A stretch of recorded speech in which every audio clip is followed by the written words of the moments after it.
In his autobiography, Confessions, St. Augustine famously wrote that our hearts are restless until they find rest in thee. Whether we realize it or not, we all long for rest. We all long for security and tranquility. Yet our world is full of unrest, sickness, disease, death, injustices, loneliness, war, fractured relationships, and the list can go on and on. Our hearts long for rest, but where do we find it? Ruth chapter 3 will reveal to us that deep soul rest is possible in our world of unrest. We will see that ultimate rest is found in God alone, under the Redeemer's wings, who fully provides and protects his people because of his loving kindness. If you've been with us the past 2 weeks, you know that we've been in the book of Ruth, a story of redemption that ultimately leads to the story of redemption. And Naomi longed for Ruth to have rest. She prayed that much for her in chapter 1, verse 9. And as chapter 3 opens, this becomes Naomi's mission, to find rest for her daughter-in-law. Since the end of chapter 1, Ruth has relentlessly been working from sun up to sundown. She's been gleaning in the fields of Boaz, collecting grain left behind the workers to be able to provide for herself and Naomi. And as Pastor Eric mentioned last week, during the barley and wheat harvest, it's likely that she was able to collect a year's worth of food for herself and Naomi. And before the weeks of gleaning the fields, Ruth had experienced 10 hard years of tragedy and heartbreak, as her father-in-law had died, as her husband died, and then her brother-in-law died. And she had just moved to a foreign country in an unfamiliar culture, and she had been seeking to provide for her mother-in-law, Naomi, ever since. Chapter 2 closes by telling us that it is now the end of the barley and wheat harvest. Spring has turned into summer, and the days of Ruth working in the fields to collect food will soon be over. God has provided for their immediate short-term security, but questions remain on the horizon. What about the long term? Will Ruth go on gleaning in Boaz's field each spring to collect a year's worth of food? As I mentioned in chapter 1, Naomi prayed that Ruth would find rest, and used in that context, she was praying that Ruth would be able to find herself in the home of a loving husband who would provide security and peace. Is Ruth going to find that husband, that rest? And what do we make of Boaz, who we met in chapter 2? He seems like a great guy. We learn that he is a relative of Naomi's, and we are told that he is a worthy man. He shows great kindness to Ruth and to Naomi in protecting Ruth and providing them with much food. But for some reason, he hasn't asked Ruth out on a date yet. We're given hints that maybe Boaz could be the solution to Ruth and Naomi's problem. But with the harvest over, nothing has happened. There is no rest for the weary, and Ruth is still living with Naomi. And so Naomi devises a plan. I invite you to turn in your Bible to Ruth chapter 3. If you're using a pew Bible in front of you, you'll find it on page 222. And we're going to break down chapter 3 into 5 parts. Naomi's plan, Ruth's proposal, Boaz's promise, Boaz's provision, and then Ruth and Naomi's posture. So let's look at Naomi's plan in verses 1 through 5. Ruth chapter 3, verse 1. Then Naomi, her mother-in-law, said to her, "My daughter, should I not seek rest for you, that it may be well with you? Is not Boaz our relative, with whose young women you were? See, he is winnowing barley tonight at the threshing floor. Wash, therefore, and anoint yourself, and put on your cloak, and go down to the threshing floor. but do not make yourself known to the man until he has finished eating and drinking. But when he lie down, observe the place where he lies. Then go and uncover his feet and lie down, and he will tell you what to do." And she replied, "All that you say, I will do." As we enter into chapter 3, it seems as if Naomi's pity party is coming to a close. She seems to be recognizing God's mercies in providing her Ruth, in providing them food from Boaz's field, who is a relative and a worthy man. And as the clouds of discouragement begin to lift, it's as if Naomi sees Ruth again. And Naomi begins to think about her rest, her well-being, her peace, her provision and security in the home of a loving husband. And she's hoping that might be possible through Boaz. Naomi's plan here highlights the significance of our actions within the providence of God. Maybe you've been asked the question or you've struggled to understand, why pray for things to happen when God is ultimately in control and all sovereign? And the answer is because prayer changes things. Charles Spurgeon said that prayer is the slender nerve that moves the arm of the omnipotence. We don't sit around and do nothing while God providentially moves throughout our lives. No. We evangelize the lost. We serve and care for the oppressed. We love one another and seek to make disciples, baptizing them in the name of the Father, Son, and Holy Spirit, and teaching them all that Christ has commanded. Naomi knows God is sovereign, but she also knows that there's a part that he intends her to play. In chapter 1, she prayed that Ruth might find rest, and here she's giving a plan that might result in the answer to that prayer. So she tells Ruth to go find Boaz at the threshing floor that very night. The threshing floor was often a hilltop with hard, flat ground. And as the farmers would take the chaff in their forks and throw it up in the air, the wind would blow away the chaff, and then the heavier kernels would fall to the ground. They would take advantage of the wind on top of those hills. And apparently, in this season at least, the wind was more favorable at night, and that's why Boaz is there. Another important thing to know about threshing floors is that they were communal places, shared among local farmers. They'd each be threshing their crops on top of these hills. And as it was the end of the harvest, they would be places of joy and celebration. And this particular crop was one of the best in the past 10 years. So there's a little bit of extra joy going on this season. And as there's an abundance of joy, the threshing floor would often become a place of immoral behavior, including prostitution, which we see in Hosea chapter 9, verse 1. Yet, Naomi sees this as a ripe opportunity, evidently showing her great trust in the character and integrity of Boaz. So she tells Ruth, take a bath, put perfume on, and put on some fresh clothes. All good things before you go out on a date, right? The phrase, put on your cloak, is understood by many scholars to mean that Naomi is telling Ruth to no longer look the part of a widow who is in mourning. We see David do this in 2 Samuel chapter 12, after the death of his son. Doing this would communicate to Boaz that she is ready to return to normal life, that she is ready to again be married. Maybe it's because of this reason that Boaz had not pursued Ruth up to this point. Being a worthy man, he would not want to disrespect her by imposing marriage upon her while she is still grieving the loss of her husband. So Ruth is to take a bath, to put perfume on. J. Vernon McGee suggested that she probably put on Midnight Moabite.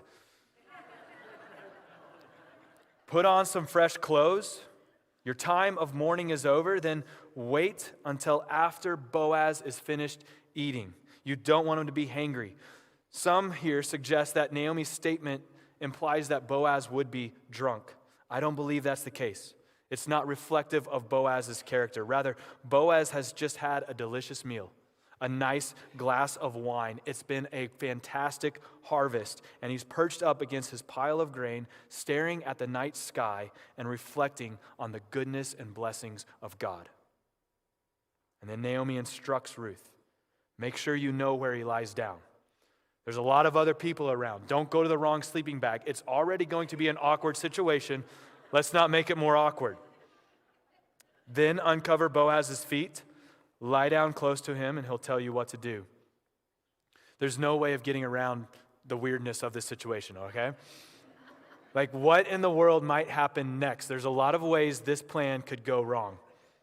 And there's a tension building here. We're thinking it, we're feeling it.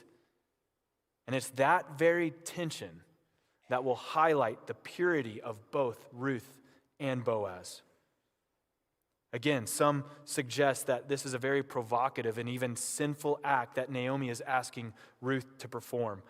But most argue that Naomi is confident in the person of Boaz. He won't take advantage of Ruth. He won't bring shame on her for this behavior. In asking Ruth to do this, Naomi is asking her to make a nonverbal gesture of requesting Boaz in marriage. In verse 5, Ruth agrees to the plan. This is a high-risk plan. The threshing floor is not a place for a worthy woman to be at night, but it's the best that Naomi can come up with, and Ruth is game. The success of Naomi's plan all depends on Boaz. How will he respond? What will he do? And the same is true for us as Christians. The plans we make ultimately depend on Jesus.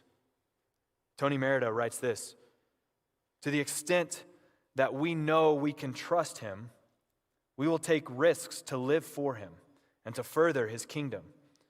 When we hold back and play safe, we are often betraying a small view of Jesus, a suspicion deep down that he may not come through for us, that he cannot be trusted to do what is best for us.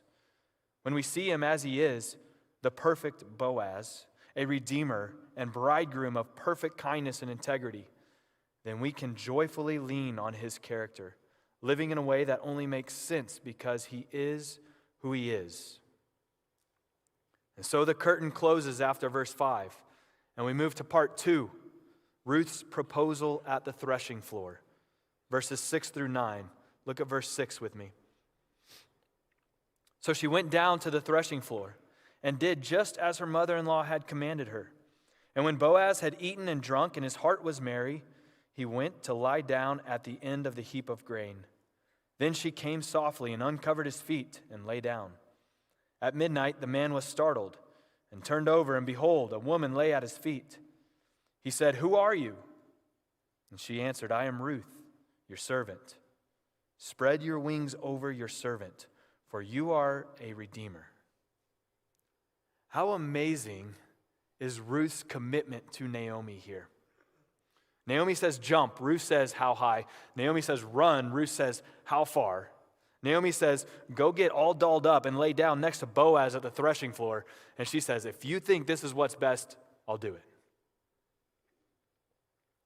Ruth is willing to walk into a risky situation because of her loving kindness, her hesed for Naomi.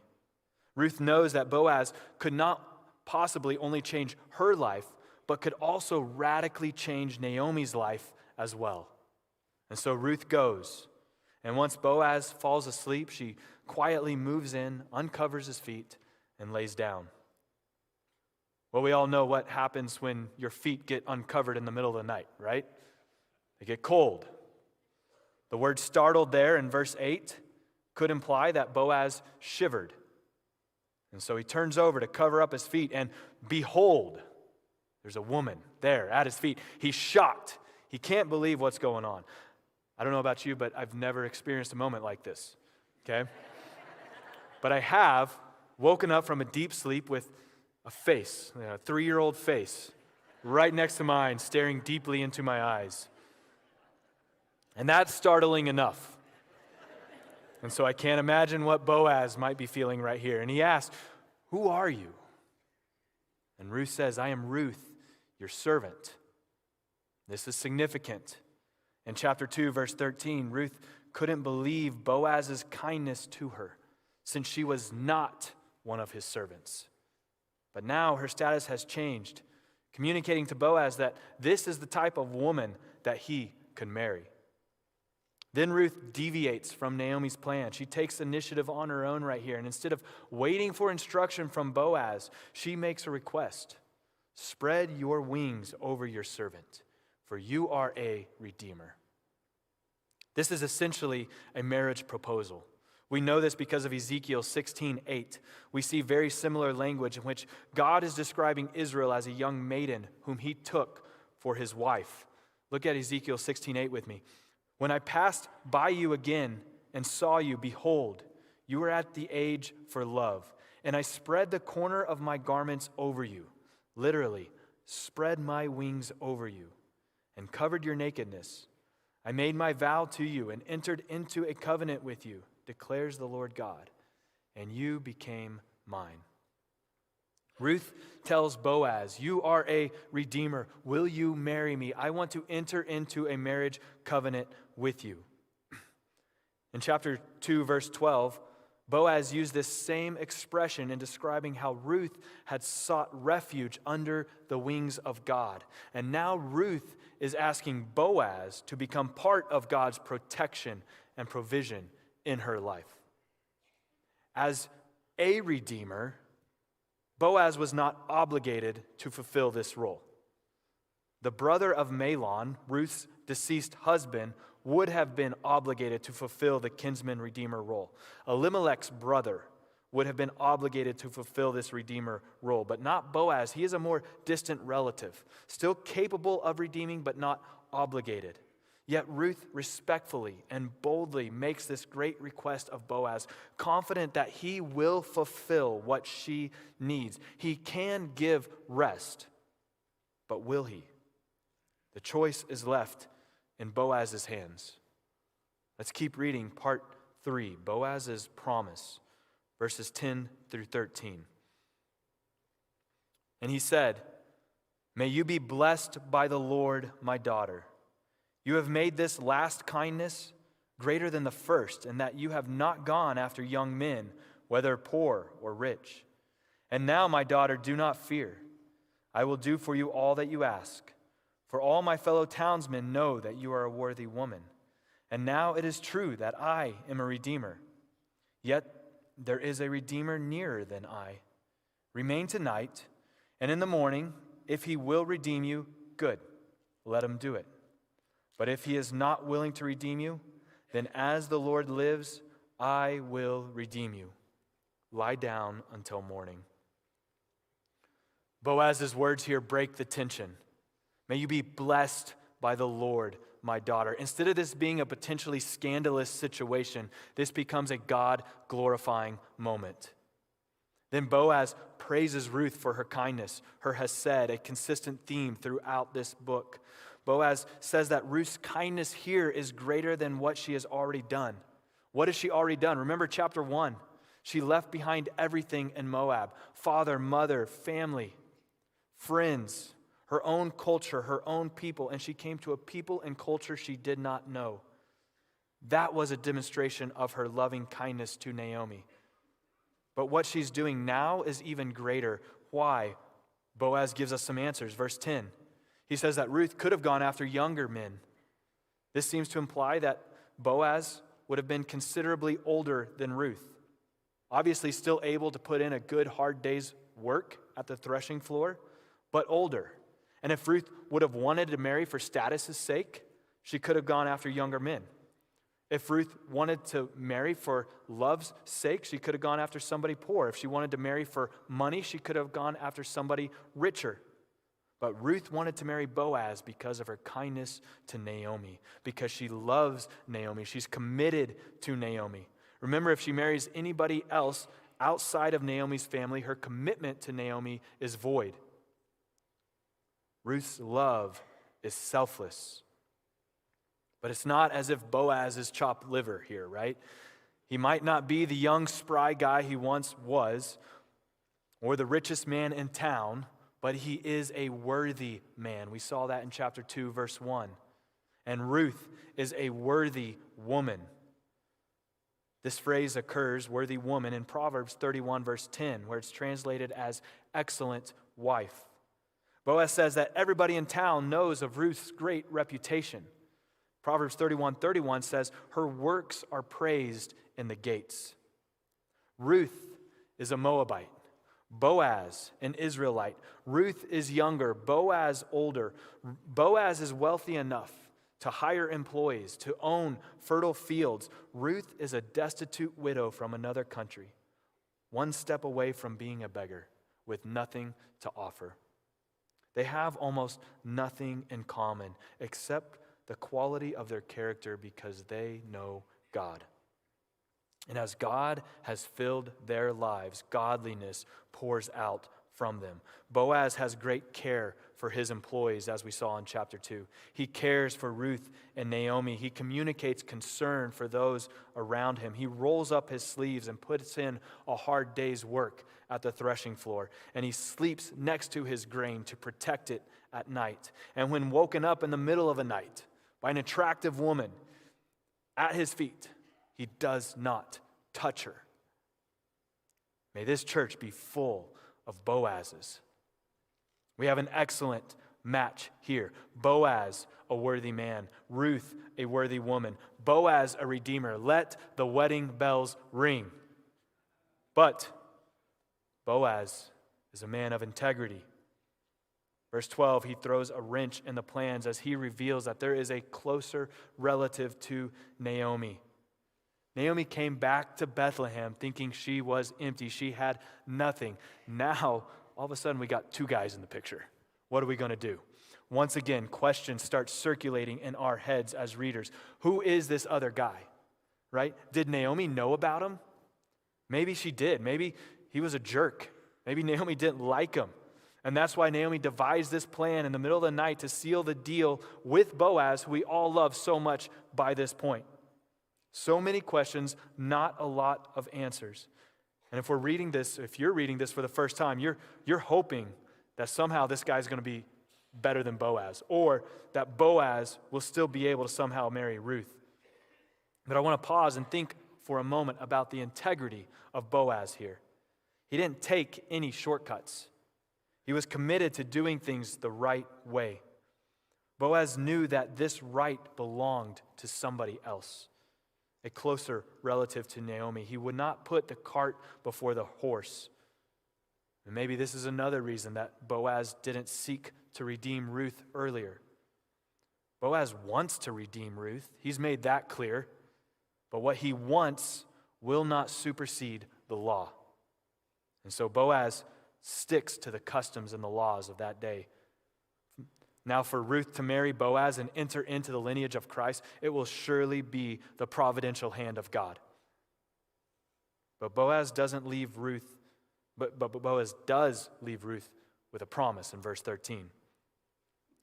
He says, if he will redeem you, good, let him do it. But if he is not willing to redeem you, then as the Lord lives, I will redeem you. Lie down until morning. How will it be good if this other guy redeems Ruth? How can Boaz say that? I think it's because, again, we see the selflessness of Boaz. We see his genuine love for Ruth. Boaz's focus here is not on himself. It's on Ruth and her needs. What we know about Boaz keeps getting better. He gives us an excellent picture of Jesus, who, though he was God, he did not count equality with God a thing to be grasped. He became man and humbled himself by becoming obedient, even obedient to the point of death on the cross. 2 Corinthians 5:21 says, "For our sake he made him to be sin who knew no sin, so that we might become the righteousness of God." How great is the love of our Redeemer for us. How great is the love of Boaz for Ruth. And he promises Ruth, if this other guy won't redeem you, I will. As the Lord lives, I will redeem you. It's as good as done. You can bank on it. But for now, lie down. Boaz told her to do this for her safety. Remember the type of place that a threshing floor was. Boaz's request here was pure and good. He wants to take care of Ruth. Lie down. But I can't imagine that either one of them got very much sleep that night.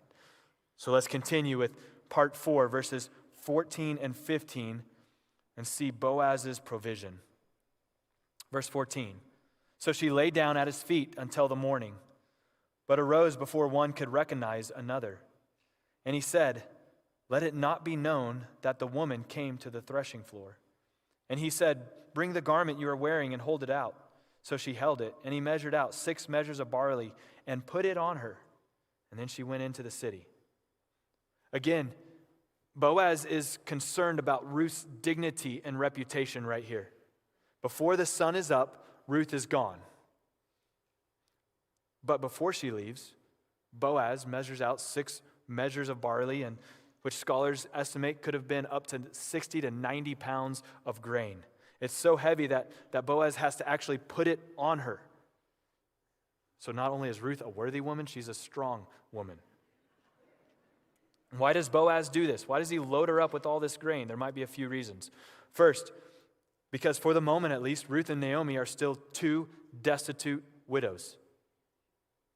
Second, if anyone would have seen Ruth at the threshing floor that early morning with a huge sack of grain, it would have explained why she was there. It would have protected her reputation. Third, this was probably a symbolic provision.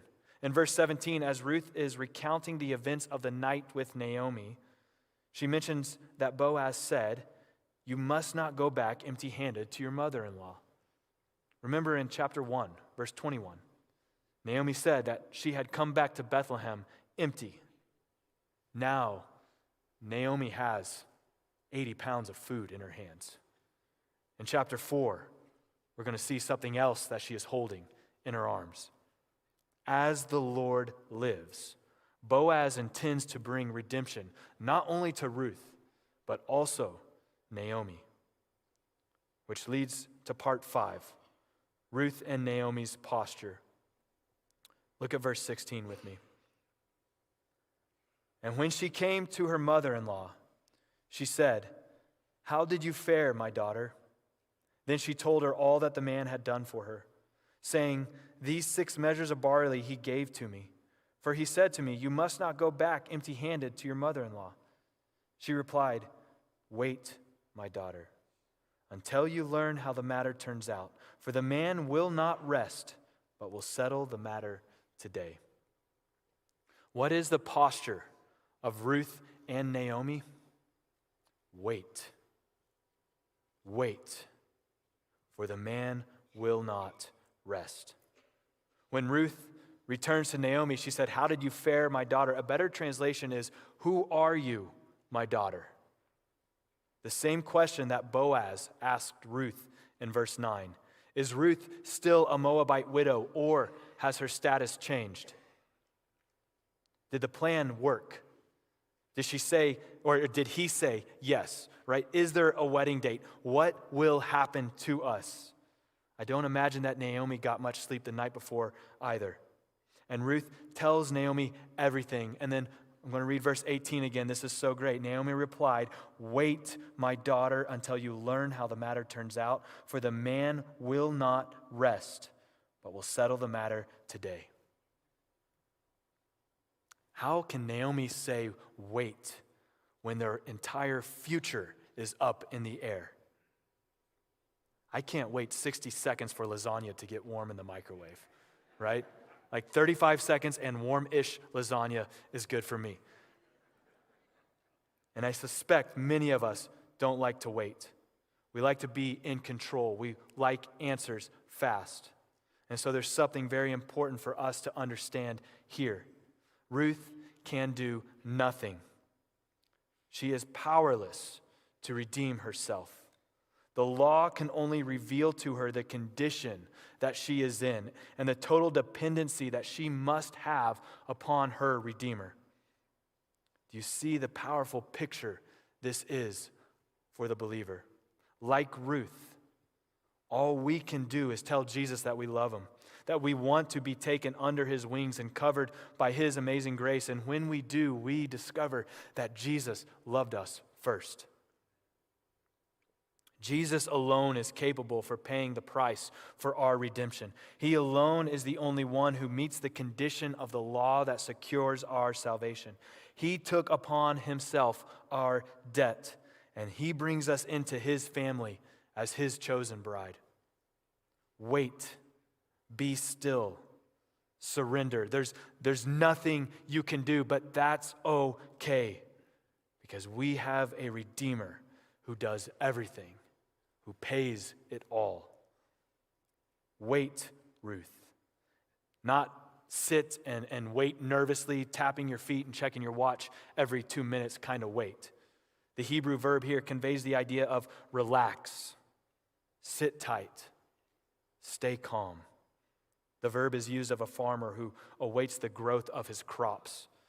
His pacing through the fields won't do him any good. The crops are in the hands of God. And so the issue boils down to trust, to surrendering to God. Why can Naomi tell Ruth to do such a thing at a time like this? Is she crazy? No, she's not crazy. She knows Boaz. Look at the end of verse 18. For the man will not rest, but will settle the matter today. Ruth can rest because Boaz is not resting. Ruth can wait because Boaz won't wait. Ruth can sit still because at this very moment, Boaz is on his way to the city to settle the matter. He is arranging for the redemption of his bride. Therefore, wait. When my third kid, Cooper, was born, he had the umbilical cord wrapped around his neck. And he came out and his skin was blue. And he was motionless, and there was no screaming. And it was one of those moments where time stood still, slow motion. And I was standing there frozen. And in one fell swoop, the doctor, grabbed him, unwrapped him, and rushed him over to the other side of the room with a team of people. And they started doing whatever they do in that situation.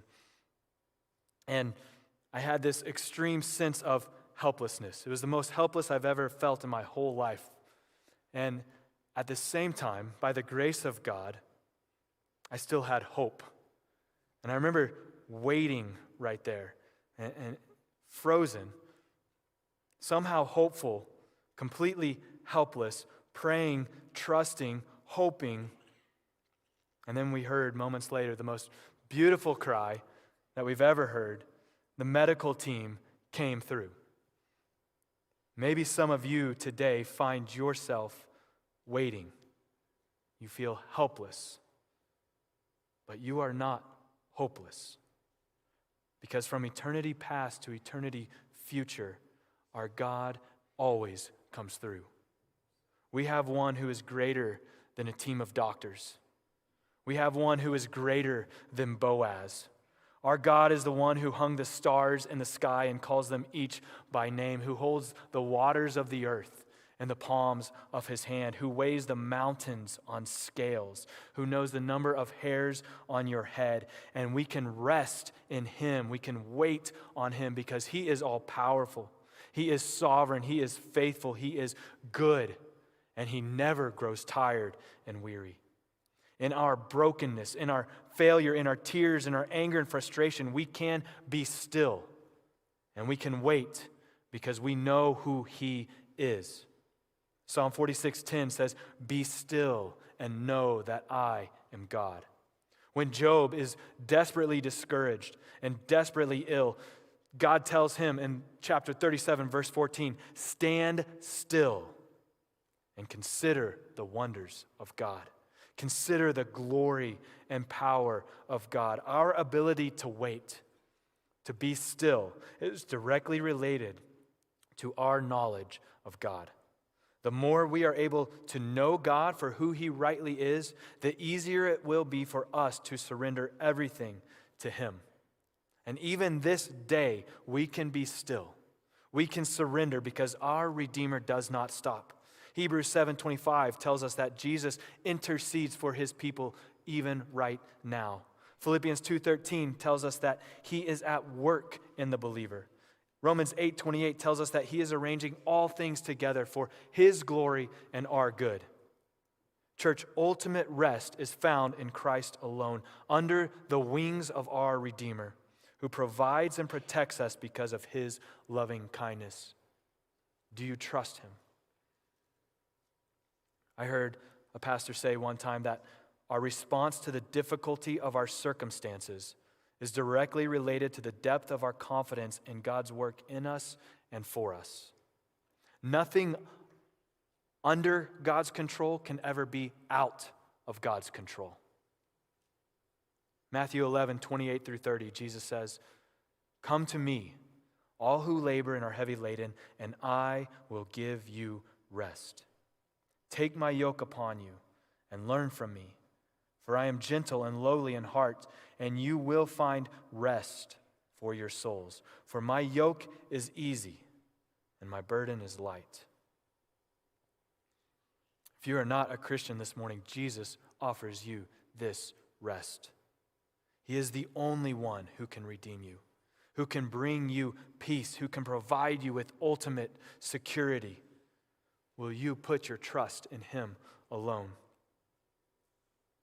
And if you are a believer, are you resting under the wings of our Redeemer? How is your confidence in God right now? I know that in a room this size, there are some serious questions and there are some painful struggles. Be reminded this morning the reality of who God is. He is our rock. He is our salvation. He is our refuge and strength, our help in our present time of trouble. And though the mountains may fall and your life might be turned upside down, he will never fail. And one day, all things will be made new. And he will transform our weak and weary bodies into new, glorious bodies, and he will satisfy our deepest needs and desires for all eternity. And we will say that light and momentary affliction was worth it compared to this eternal weight of glory. So today and forever, we can rest under the wings of our Redeemer.